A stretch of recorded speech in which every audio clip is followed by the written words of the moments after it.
자, 반갑습니다. 객관적 기준으로 명확하게 가르쳐 드리겠습니다. 안녕하십니까. 메가스터디 박석준입니다. 자, 오늘은 제가 화법과 작문 도약 화법과 작문에서 오리엔테이션을 좀 말씀을 좀 드릴 건데요.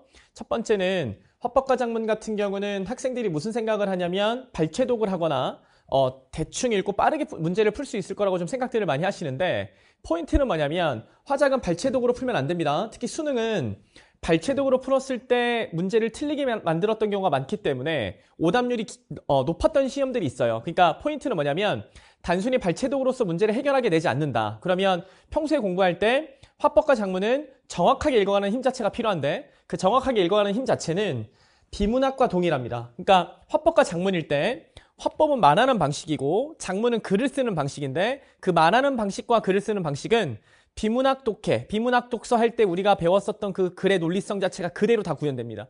아시겠죠? 그래서 논리성 자체가 그대로 구현되기 때문에 이거를 발췌독으로 읽으면 안 되고 정확하게 어떤 비문학 논리적 구조를 갖고 있는지에 포인트를 맞추면서 공부를 하셔야 돼요.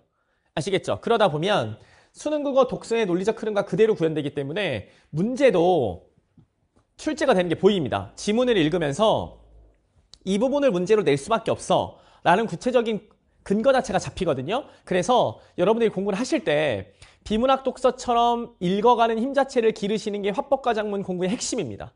아시겠죠? 단순히 발췌독하거나 문장의 위치를 찾는 게임이 아니라는 것을 비문학 독서처럼 공부하시다 보면 분명하게 느끼실 수 있을 거예요.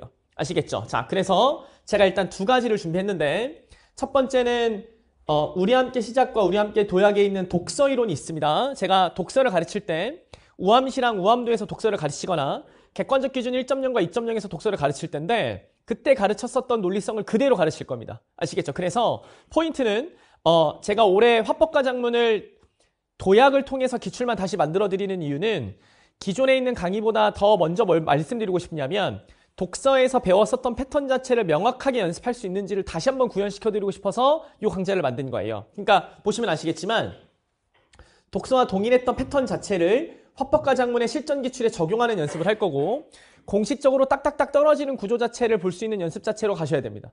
아시겠죠? 이게 제가 봤을 때는 화법과 작문을 공부함에 있어서 가장 중요합니다. 그러면 2019년도부터 25년도까지 이 패턴이 제일 중요합니다. 19년도 수능이 어려웠는데 19년도 수능부터 화법과 작문이 길어지고 어려워지기 시작했습니다. 아시겠죠? 물론 중간중간 평가원이나 시험 자체에서는 화법과 작문이 쉬웠던 경우가 있기 때문에 제가 문제를 기본적으로는 절대다수의 대다수의 기출을 뽑겠지만, 중요한 건 뭐냐면 너무 쉬웠던 것들은 빼놨습니다. 아시겠죠? 그래서 문제를 핵심되는 거 위주로 좀 많이 잡아놨고 최대한 거의 다 담아놨습니다. 아시겠죠? 그래서 자, 화법과 작문을 기출을 분석한다 라는 정도면 이 강의로 보시면 아마 충분하실 거고요. 작년에 나왔었던 평가원 모의고사까지 다 넣어놨습니다. 아시겠죠? 자, 그래서 보시면 자, 제가 기존에 갖고 있던 한 권으로 끝내는 우리 함께 화작이라는 강의와 우리 함께 도약이나 화법과 작문이라는 강의가 있는데요.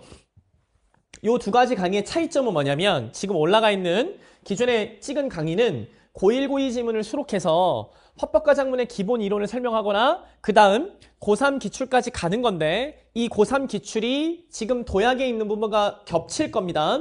아시겠죠? 그러면 없는 부분이 뭐냐면 24년 수능과 25년 6구 수능이 없을 건데, 이 24년 수능과 25년 6구 수능은 제가 교재를 첨부 파일을 해서 올려드릴 테니까 여기서 첨부 파일을 보시고 강의를 보실 때는 만약에 우리 함께 화작 단권 자체 얘를 먼저 연습하셨다고 하면 고1, 고2 지문을 연습을 하시고 고1, 고2 지문으로 기본 이론을 설명하신 다음에 설명 보고 설명 듣고 스텝별로 문제를 푸신 다음에 그 다음에 기출을 들으시면 돼요.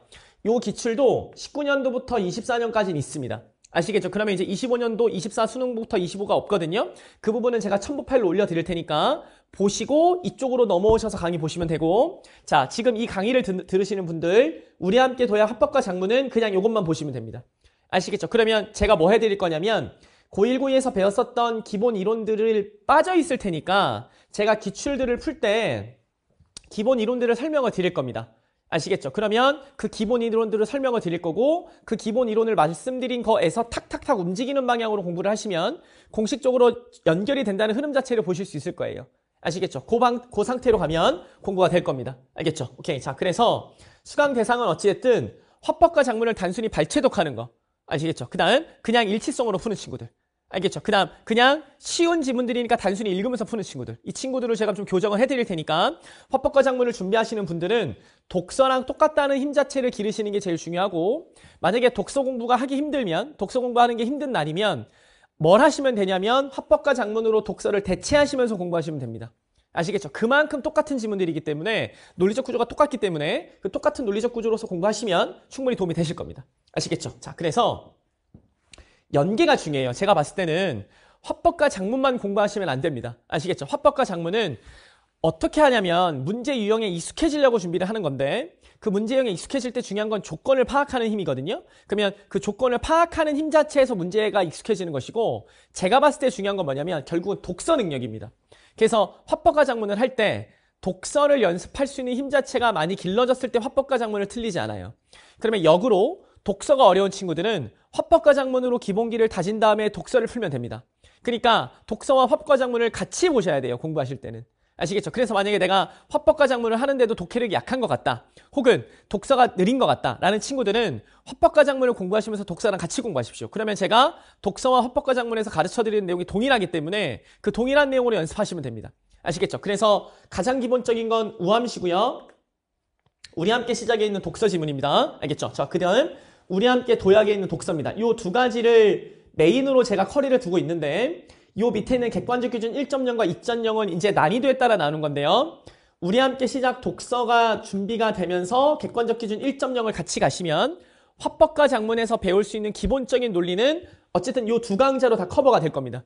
아시겠죠? 요 두 강좌로 다 커버가 될 거고요. 우리 함께 시작은 제 수업 들어보신 점은 아시겠지만 문장 자체, 지문 자체를 읽는 힘 자체를 길러드리는 가장 근원적인 공부이기 때문에 요 공부까지 같이 하시면 독서에서 객관적 기준을 뽑아놓고 읽을 수 있는 힘 자체를 기르실 수 있을 겁니다. 알겠죠? 자, 그 다음 도약은 최근에 나왔었던 기출들 중에 고난도 기출 위주로만 잡아놨고요. 이 기출들도 제가 웬만하면 거의 다 보실 수 있게 넣어놨기 때문에 배웠었던 화작과 화법과 작문에서 배웠었던 이론과 우함시와 객관적 기준 1.0에서 배웠었던 이론을 어려운 지문을 읽을 때 우리가 어떻게 해결하가는지에 대한 기준 자체를 드릴 겁니다. 아시겠죠? 그래서 이쪽에서 힘을 좀 받는 거를 연습을 좀 많이 받으시면 되고요.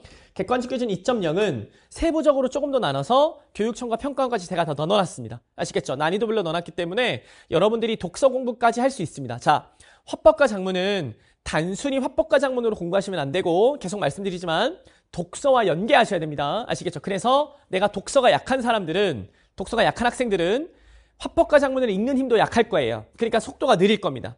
속도가 느려서 지금 화법과 작문 강의를 들으려고 들어오셨을 텐데 화법과 작문에서 속도를 높일 수 있는 능력은 어디서 키워지냐면 독서 능력입니다. 아시겠죠? 그래서 독서가 약하면 화법과 작문도 약할 가능성이 높기 때문에 화법과 작문과 독서를 같이 공부하셔서 올리셔야 됩니다.